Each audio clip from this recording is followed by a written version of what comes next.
పెద్దలు ఆరపల్లి మోహన్ గారికి, మిత్రుడు చరణ్ గారికి, షాయి గారికి, మా యాదవ్ గారికి అందరికీ ఆహ్వానం.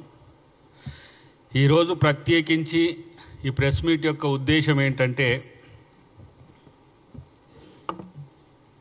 తెలంగాణను ఒక క్యాసినోగా మార్చిన కేటీఆర్ కథ మీకు చెప్పాల్సిన అవసరం ఉంది.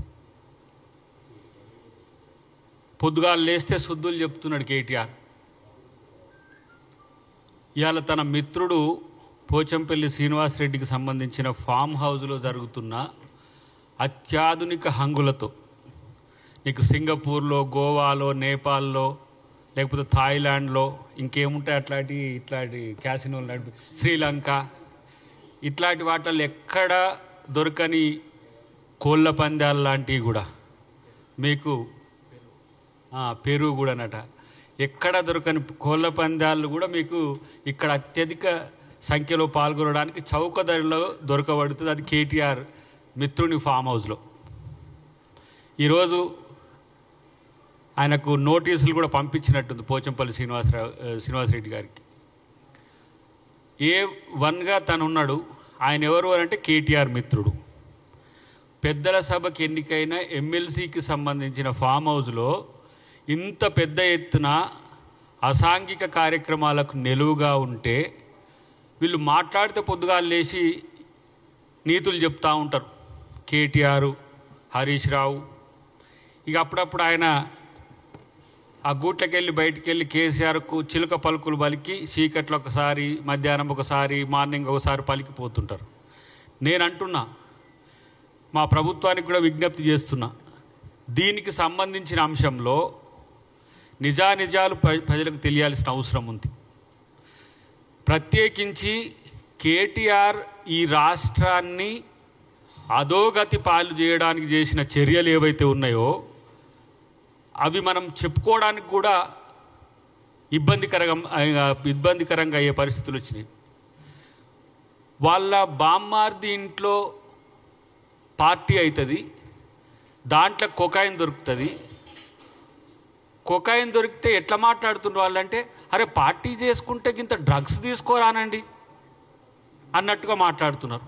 అంటే ఏదో మనము ఇంట్లో సంబరం చేసుకుంటే నాన్ వెజ్ తిన్నట్టుగా, అరే ఏంటండి డ్రగ్స్ ఆ మాత్రం తీసుకోవడం కూడా తప్పేనానండి అంటట్టుగా మాట్లాడుతున్న పరిస్థితి మనకు కనపడుతున్నది. ఈరోజు పబ్బులు దాదాపు 90 పైచిలకు పబ్బులు, మేజర్ పబ్స్ ఇవాళ తెలంగాణలో రావడానికి కూడా కేటీఆర్ కారణం.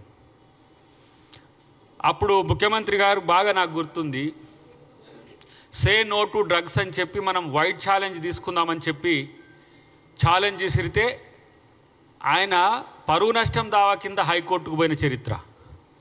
ఎట్లా, నేను డ్రగ్స్ తీసుకున్నా అని చెప్పి ప్రచారం చేస్తున్నారు, నా పరువు పోతున్నదని చెప్పి హైకోర్టుకు పోయి స్టే తెచ్చుకున్న పరిస్థితి ఉన్నది. ఇలా ఏసీబీ దొంగ, ఇలా కేటీఆర్, ఆయన ఏసీబీకే టెస్ట్ చేస్తుంటాడు మీరు కరెక్ట్గా ఉన్నారా లేరా అని. ఏది బ్రహ్మానందం టెస్ట్ చేస్తుంటే కాక, అలీ కాక మిషన్ టెస్ట్ చేసినట్టు ఆయన ఏసీబీనే టెస్ట్ చేస్తుంటాడు. ఇది మొదలు కేటీఆర్ గుర్తుపెట్టుకో. మీ యొక్క భూముల దందా ఎక్కడుందో అంతా తెలుసు ప్రభుత్వానికి. మీ యొక్క అక్రమ వ్యాపారాల దందా ఎక్కడుందో అందరికీ తెలుసు. శ్రీనివాసరెడ్డి గారు నీ మిత్రుడా, వ్యాపార మిత్రుడా, లేకపోతే నీ చీకటి సామ్రాజ్యానికి ఆయన ఏమంటాం అతి సన్నిహితుడా, లేకపోతే ఆయన కోఆర్డినేటరా అనేది ఇవన్నీ కూడా చిట్టా ఉంది. అంతేకాకుండా మీ అయ్యేమో ఇరిగేషన్కి సంబంధించిన వాటిల్లో, మిగతా వాటిల్లో అక్కడ ఇలా ఎంక్వైరీలు ఎదుర్కొంటున్న పరిస్థితి ఉన్నది. ఎందుకు కాంగ్రెస్ ప్రభుత్వం కేటీఆర్ పట్లనో, కేసీఆర్ పట్లనో, కవిత పట్లనో, లేకపోతే హరీష్ రావు పట్లనో ఉదాసీనంగా ఉంటుందని అనుకుంటున్న వాళ్ళకు ఒక సమాధానం. మీరు ప్రభుత్వాన్ని పరిపాలించమంటే వీళ్ళని అరెస్ట్ చేసే పనిలో ఉన్నారేందని చెప్పి సమాజం అనుకోవద్దనే ఉద్దేశంతో. కానీ వీళ్ళ నలుగురు కోసం పోరాడుతున్నారు తప్పితే ప్రజల కోసం పోరాడే దరిద్రులే కాదు వీళ్ళు. ఇలా కేటీఆర్ హీరోనట. ఏం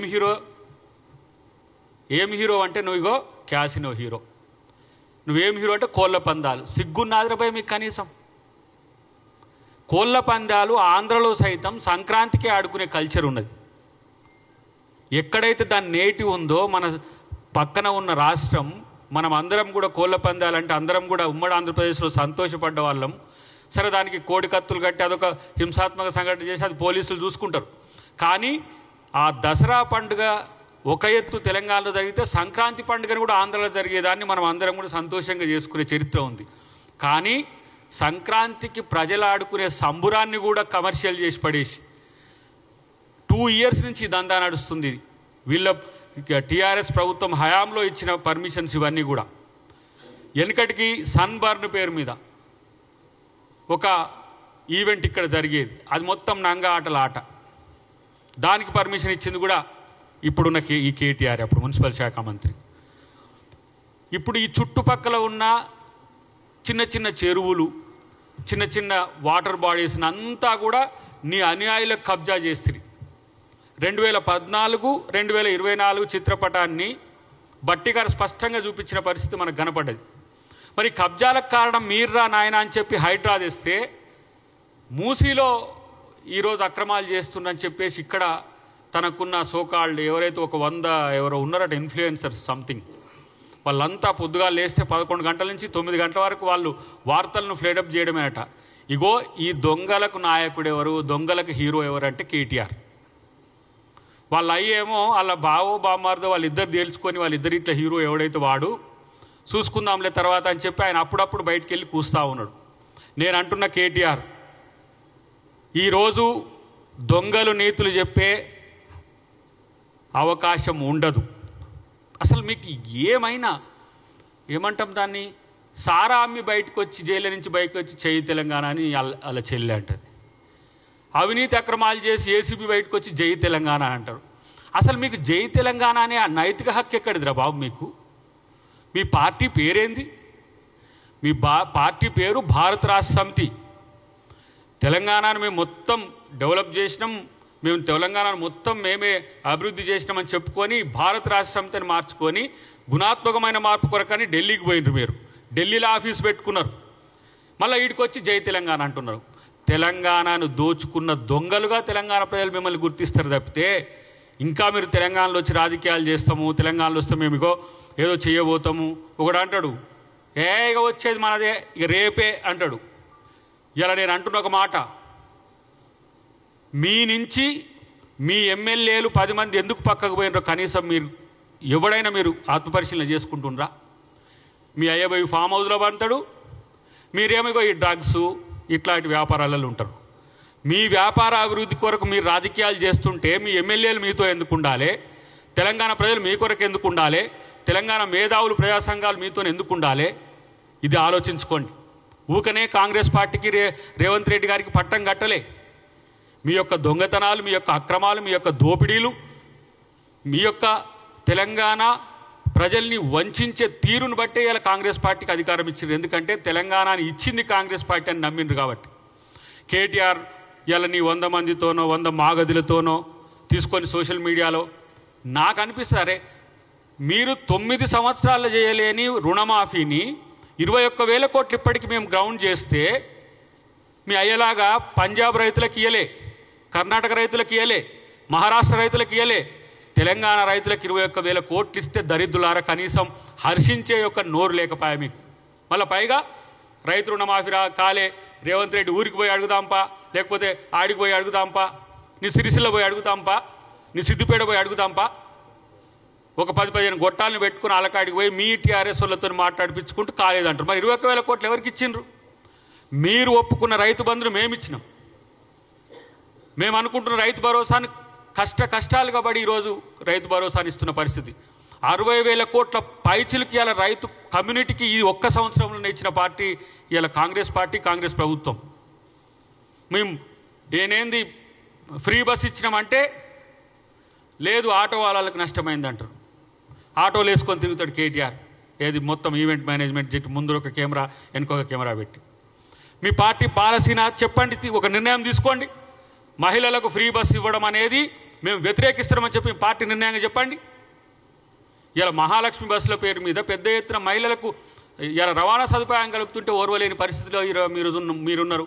మేము ఉద్యోగాలు ఇస్తే ఒకడు అంటాడు, అరే మేము తయారు చేసినవి, మేము నోటిఫికేషన్స్ ఇచ్చి మేము చేయబోయినవి వీళ్ళు ఇస్తారని అంటారు.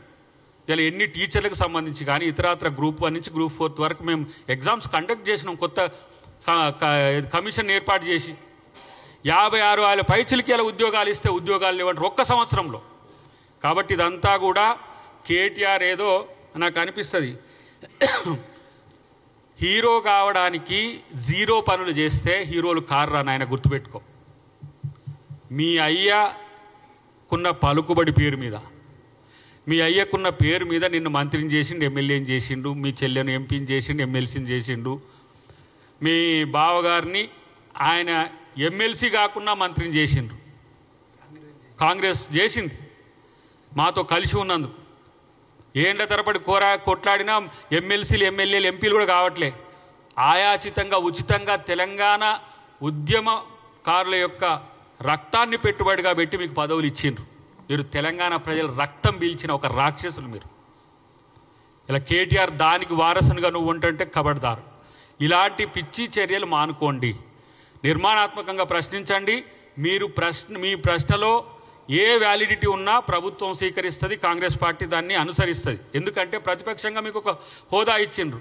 నేను అంటున్న కేసీఆర్ అంటోడు ఇంకొక 4-5 సంవత్సరాల కన్నా బయటకు వెళ్తాడు. 60 నాకు అర్థం కాదు. చెప్తారా? ఎవడని చెప్పగలుగుతాడా? వస్తాడు, సందర్భాన్ని బట్టి వస్తాడని అంటున్నాడు. ఎవడు? కేటీఆరే. మా అయ్యను, మా రేవంత్ రెడ్డి గారిని అంటున్నాడు. ఆయన మీ బాస్ యొక్క అమ్మని అడుగు అని చెప్పి అడుగుతున్నాడు. అంత బలుపుతో అహంతో ప్రశ్నిస్తున్నాడు. నేను అంటున్నా, మీ అయ్యని అడుగు. రేవంత్ రెడ్డి బలమేందో నేల గరుచుకొని పడ్డాడు ఫామ్ హౌస్లో. కాబట్టి పిచ్చి కూతలు మానుకొని ప్రజల కోసం కొట్టాడండి. ఎస్, మీరు అంటున్నారు కదా రైతు రుణమాఫీకి సంబంధించి మిగతా వాళ్ళకి ఎట్లా రావాలనేది కొట్లాడండి. మూసీ కొరకి అలా అంటున్నాం. మీరు తయారు చేసిన మినిట్సే కదా, కేటీఆరే కదా దానికి. కేటీఆరే 6 మీటింగ్లు పెట్టిండు. ఆ సారాంశమే ఈరోజు పూర్తిగా మేము దాన్ని రిజనోవేట్ చేయడానికి తీసుకున్న చర్యలు. మూసీ కడుపులో క్యాన్సర్గా ఉంది హైదరాబాద్. దాన్ని కడిగేందుకు ముఖ్యమంత్రి గారు ఇలా ఒక చర్యలు తీసుకుంటుంటే కూలగొడుతుంటాను అంటాడు. మూసీ మీద ఒక్కటి కూడా ఈరోజు రాలే. కానీ నేను ఒక్కటి చెప్తున్నా, ఇప్పుడు పోచారం శ్రీనివాసరెడ్డి ఫామ్ హౌస్లో జరుగుతున్న ఈ అక్రమాలకు నువ్వే కారకును అని మేము ఆరోపిస్తున్నాం.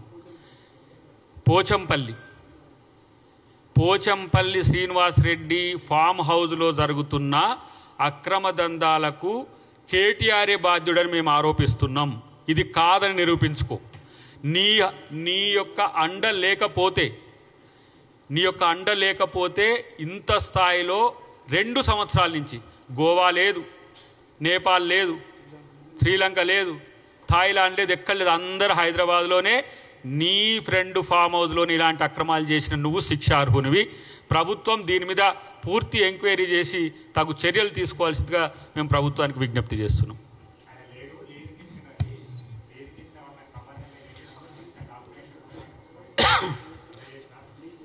లీజుకిస్తే, దొంగలకు లీజుకిస్తే ఏమవుతుంది?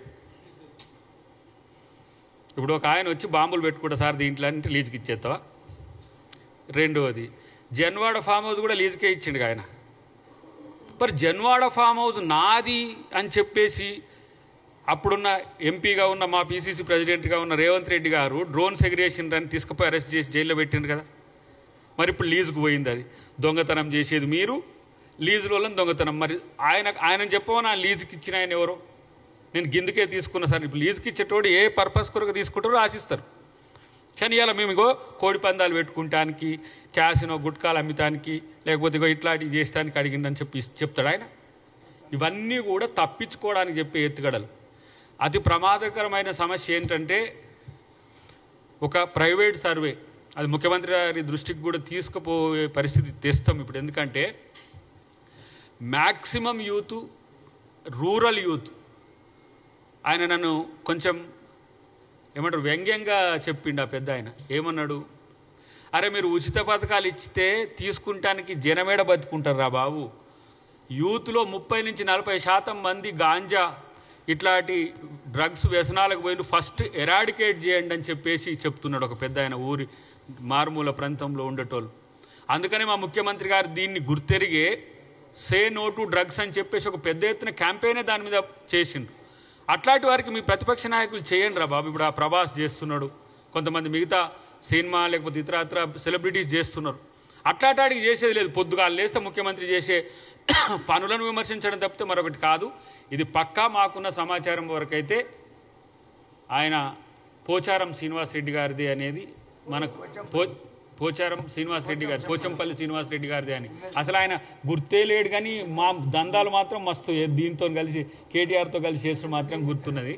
కాబట్టి దీని మీద తగు చర్యలు తీసుకోవాలని చెప్పేసి అయితే మేము విజ్ఞప్తి చేస్తాం. 30 గతంలో నాకున్న సమాచారం కూడా చెప్తున్నా, ఒక ప్రైవేట్ పోర్ట్స్ నుంచి 2 తెలుగు రాష్ట్రాలకు వస్తున్న డ్రగ్స్ ఏవైతే ఉన్నాయో అవి నిలువరించలేని పరిస్థితిలో కేంద్ర ప్రభుత్వం ఉన్నది. ఇక ఎవరిదో ఎందుకు అదానిదే, అది సూరత్ నుంచే 2 తెలుగు రాష్ట్రాలకు వస్తున్న ఒక ప్రైవేట్ అంచనా ఉంది. ఇక్కడ తెలుగు ప్రజల్ని కాపాడుకోవడానికి తెలంగాణ ముఖ్యమంత్రి చాలా చర్యలు తీసుకుంటున్నారు. దానికి సంబంధించి స్పెషల్ టీమ్స్ కూడా అంటర్ కరెంట్గా పనిచేస్తున్నాయి. అట్లాంటి వాటిని సెర్చ్ చేసే క్రమంలోనే ఈ దొంగలు దొరికిండ్రు ఆ పోచంపల్లి దాంట్లో.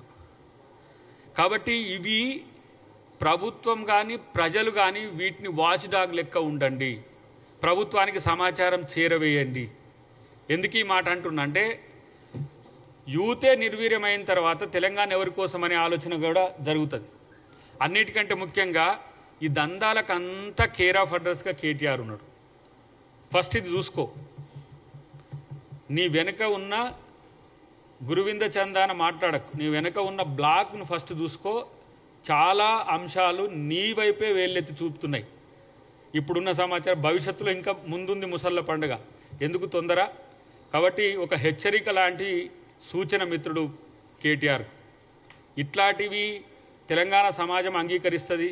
తెలంగాణ కల్చర్లో ఉన్న నాటు సాంప్రదాయాలు వేరు. మీరు తెస్తున్న ఆర్టిఫిషియల్ ఏవైతే ఉన్నాయో వీటి వల్ల తెలంగాణ సమాజానికే కీడు చెడు జరుగుతుందనే విషయం గుర్తుపెట్టుకుంటే మంచిది. ఇది డెఫినెట్గా ప్రభుత్వం వాచ్ డాగ్ లెక్క మీ యొక్క అక్రమ వ్యాపారాల మీద కూడా నిఘా వేసింది. మేము కూడా ఎక్కడ ఇలాంటివి దొరికినా కూడా భూముల నుంచి మొదలు పెడితే హోటల్స్ నుంచి మొదలు పెడితే ఏ రంగాన్ని మనోళ్ళు వదలలే. జరిగింది అంతంతా కూడా పని చేసింది తక్కువ, దోచుకున్నది ఎక్కువ. బయటకు వచ్చి ఇంకా నీతులు చెప్పడం బంద్ చేయండి అని చెప్పి వారికి సూచిస్తున్నాం. ఇక అది నెక్స్ట్ టాపిక్ ఉంటుంది కదా, అది పార్టీ అధిష్టానం వాళ్ళు చూసుకుంటారు. ఆశించడం ఎప్పుడు ఉంటుంది కామనే. వాళ్ళు ఎప్పుడైనా ఇస్తారని ఆశించడమే తప్పి వాళ్ళు చూసుకుంటారు. మిగతా అన్నీ కూడా మా ముఖ్యమంత్రి గారైనా, పిసిసి ప్రెసిడెంట్ గారైనా, పార్టీ కానీ అధిష్టానం కానీ నా విషయంలో కన్సర్న్గా ఉన్నారు. సరైన సమయంలో సరైన అవకాశం కల్పించేందుకు అవకాశం ఎక్కువ అవుతుంది.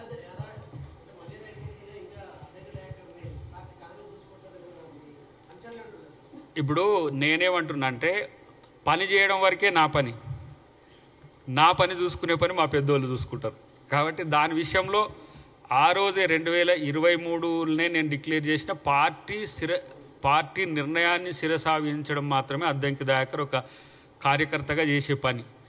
ఏ పని పార్టీ పురమాయించినా ప్రభుత్వం చెప్పిన ఆ పార్టీ పట్ల, పార్టీ పని పట్ల, ప్రభుత్వ పని పట్ల నిబద్ధతతో పనిచేయడం అద్దంకి దయాకర్ విధి.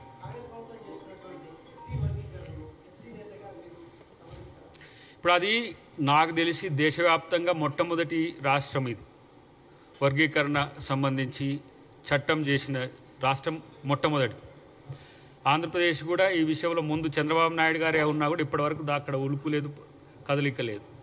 ఇక్కడ 2 వర్గాల మధ్యన ఘర్షణను నివారించే ప్రయత్నం చేస్తూ ముఖ్యమంత్రి గారు చేసే పని ఏదైతే ఉందో దాన్ని సమర్థించాల్సిన పరిస్థితి వచ్చింది. ఎందుకంటే ఇది నిరంతరం కొనసాగే ప్రక్రియగా ఉన్న పరిస్థితుల్లో ఎస్సీ వర్గాలు విడిపోవద్దు, విడిపోయిన తర్వాత కూడా ఆంధ్ర తెలంగాణ విడిపోయినాక ఎట్లా కలిసి ఉన్నారో దీని తర్వాత కూడా కలిసి ఉండాలనే ఆలోచన కాంగ్రెస్ పార్టీకి ఉన్నది.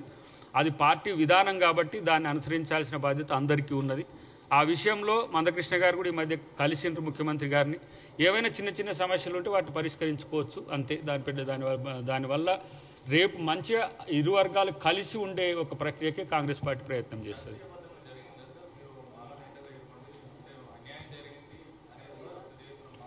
నాకు తెలిసి కాంగ్రెస్ పార్టీ కుల జనగణన కానీ ఎస్సీ వర్గీకరణ విషయంలో ఎవరిని దూరం చేసుకోవడానికి ఒక కుట్రపూరితంగానో లేకపోతే ఉద్దేశపూర్వకంగానో ఒకరికి మేలు ఒకరికి నష్టం చేసే ప్రక్రియ చేయదు.